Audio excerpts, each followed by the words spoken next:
পরের জিনিসটা দেখো, আজকে আমরা ত্বরণ শিখব। সো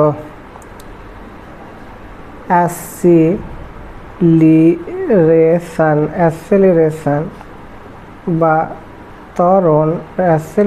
বা ত্বরণ ইকুয়াল টু আমরা কি বলতে পারি, final velocity minus initial velocity, final velocity minus initial velocity by time.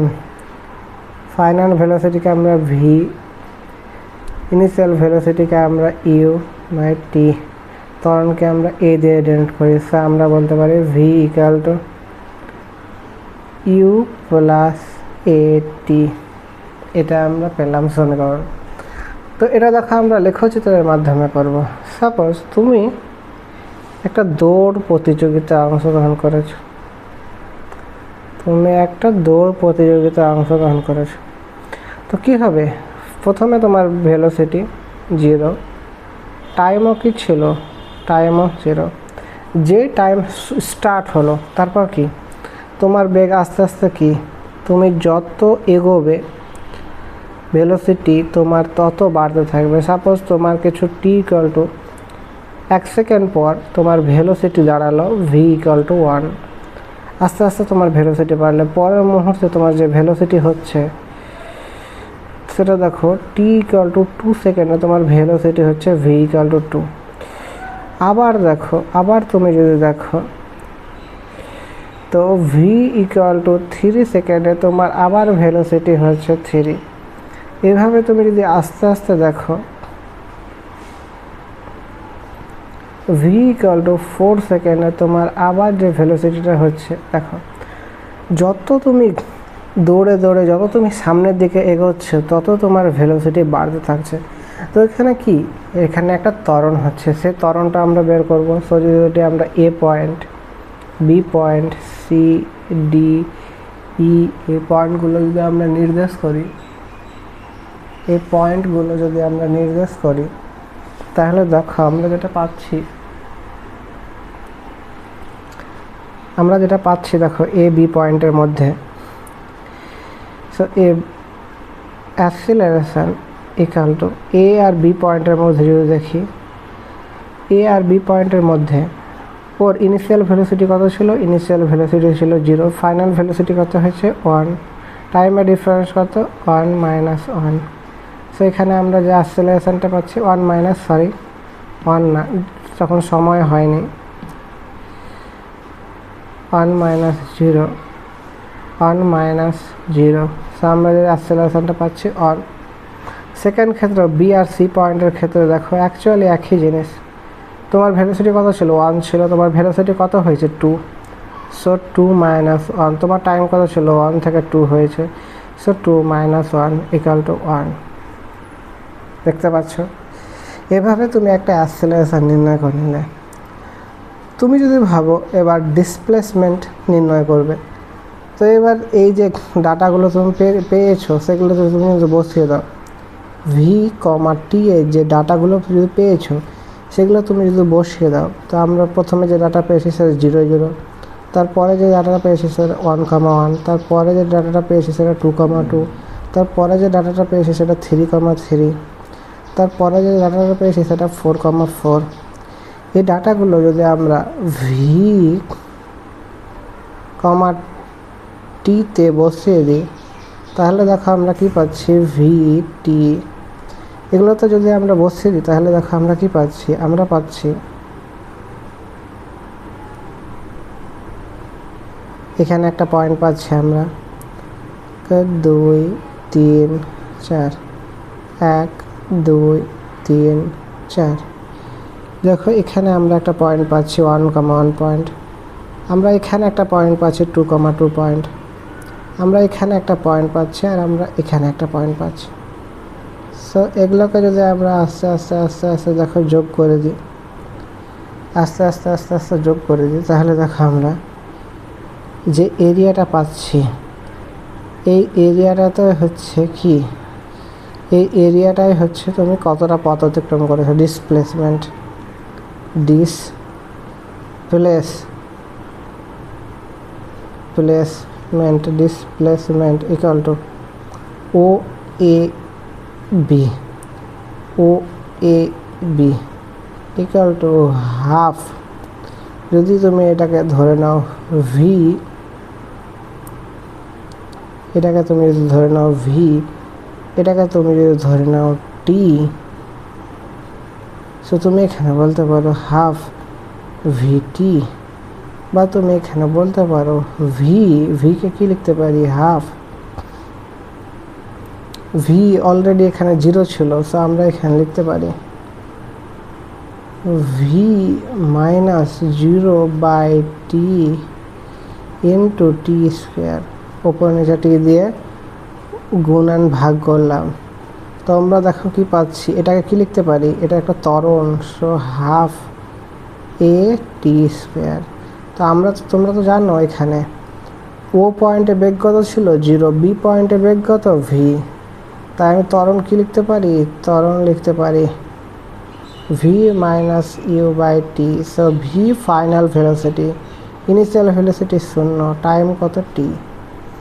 খুব সহজে আমরা এটাও বের করে নিতে পারলাম।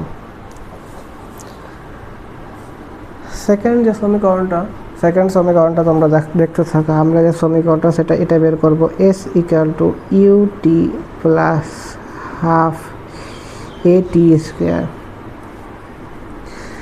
তুমি কিন্তু এই জিনিসটা জেনে গেছো এতক্ষণ পর্যন্ত যে যদি ভি আর এটা টি থাকে, তো এই যে এরিয়াটা হবে সেই এরিয়াটা কি, সেই এরিয়াটা এই ক্রস এরিয়া ইকুয়াল টু আমরা বলতে পারি এই area cross area equal to আমরা কি বলতে পারি এই এস। তো দেখো আমরা তাই করব। সাপোজ তুমি মর্নিং ওয়াক করছিলে সকালবেলায়, মর্নিং ওয়াক করছিলে, সাপোজ তুমি V equal to 1 metre per second বেগে কি হাঁটছিলে, এইভাবে তুমি হাঁটছিলে,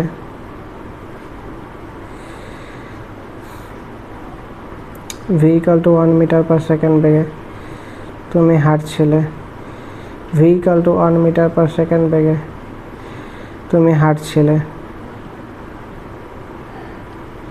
সাপোজ এখানে ছিল টি ইকুয়াল টু 0 সেকেন্ড থেকে তুমি স্টার্ট করেছো, টি ইকুয়াল টু 1 সেকেন্ড তুমি হাঁটছিলে, টি ইকুয়াল টু 2 সেকেন্ড তুমি হাঁটছিলে। সাপোজ এবার তোমাকে একটা কুকুর তাড়া করতে শুরু করে দিল, একটা কুকুর যদি তাড়া করতে শুরু করে তোমাকে, কি হবে, তুমি নিশ্চয়ই দৌড়তে শুরু করবে। ইউ স্টার্ট রানিং, তুমি দৌড়তে শুরু করবে।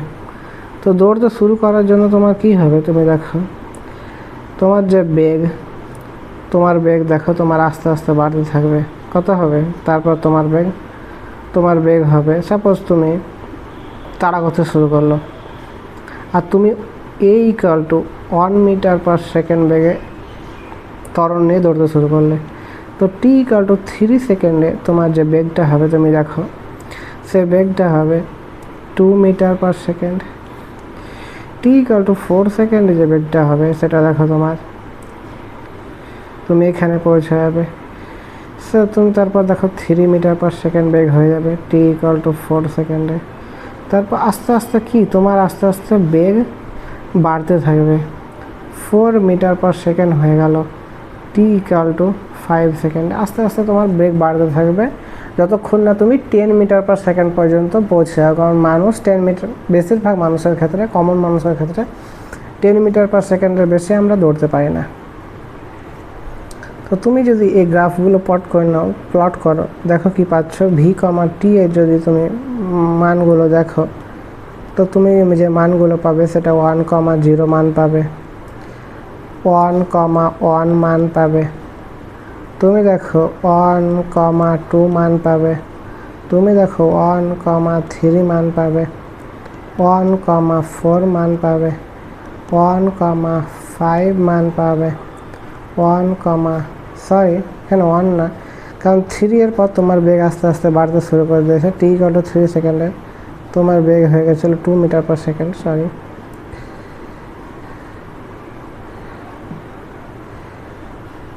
দেখো t = 3 সেকেন্ডে তোমার বেগ হয়ে গেছে, কারণ কুকুর দৌড়ার জন্য তোমার বেগ বেড়ে গেছিলো 3,4 4,5। এই মানগুলো তুমি যদি পুট করো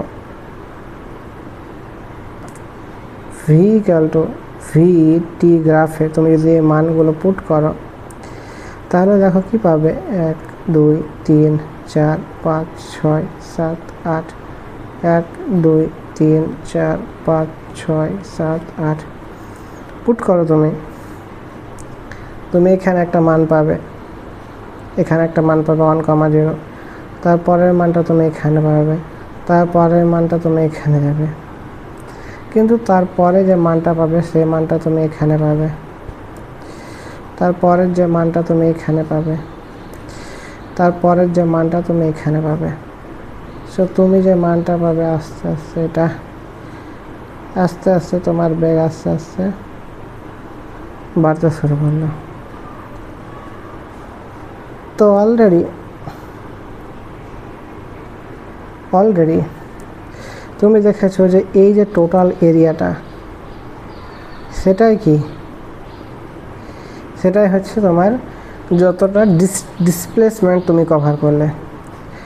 তো এই ডিসপ্লেসমেন্টটা কভার করতে গিয়ে তুমি যদি দেখো এরিয়াটা, তো তুমি এটাকে যদি তুমি প্রাথমিক ভেলোসিটি v ধরো, সাপোজ এটাকে আমরা কভার করি, so m n o p p q যদি করি তাহলে দেখো আমরা যে ডিসপ্লেসমেন্টটা পাচ্ছি সেটা আমরা কত পাচ্ছি। আমরা তো খুব সহজে এই ডিসপ্লেসমেন্টটা বের করে নিতে পারবো, m n o suppose l, এটা তো আমরা খুব সহজে বের করে নিতে পারবো, কারণ এখানে শুধু v = 1 আছে আর t = 2 সেকেন্ড আছে। আমরা এটা বের করব না, আমরা o l q p, আমরা area of o l q p এটা বের করব। So o l q p যদি আমরা এটা বের করি তাহলে আমরা এখানে যেটা পাচ্ছি সেটা পাচ্ছি তো আমরা বলতে পারি ও area of o l q s, area of o l q s plus area of ডেল দিয়ে এরিয়া করছি o s p। তো তুমি যদি o l q s o l তুমি যদি দেখো তা আমরা বলতে পারি এটা o l into q s করতে পারি প্লাস এই যে এরিয়াটা সেটা আমরা বলতে পারি half o s into p s, এটা আমরা বলতে পারি। তুমি যদি এটাকে ডিরাইভ করো তুমি যেটা পাচ্ছ o l কে কী লিখতে পারি, o l কে লিখতে পারি ওর ইনিশিয়াল ভেলোসিটি u ছিল, সো u ইন্টু t লিখতে পারি প্লাস, কারণ এখান থেকে l আর s এটাকে যদি আমরা t টাইম নির্বাচন করি, l আর s কে t time, so t l s কে q s না, sorry o l q s, এটা q s না, এটা তোমার l s, কারণ বর্গক্ষেত্রের ক্ষেত্রফল কি o l আর l q, সরি বারবার ভুল করছে, l q, তাহলে u2 পেয়ে গেলাম half o s and p s।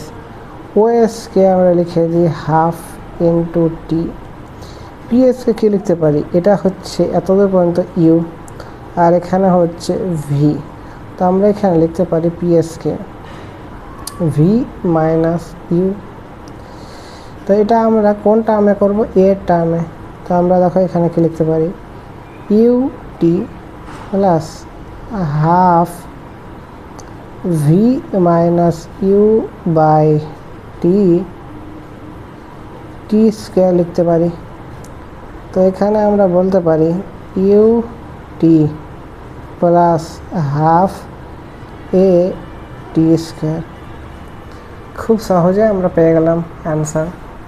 খুব সহজে আমরা দেখো একটা ইকুয়েশন ডিরাইভ করে নিলাম, কীভাবে লোকটা চলছিল এ করছিল।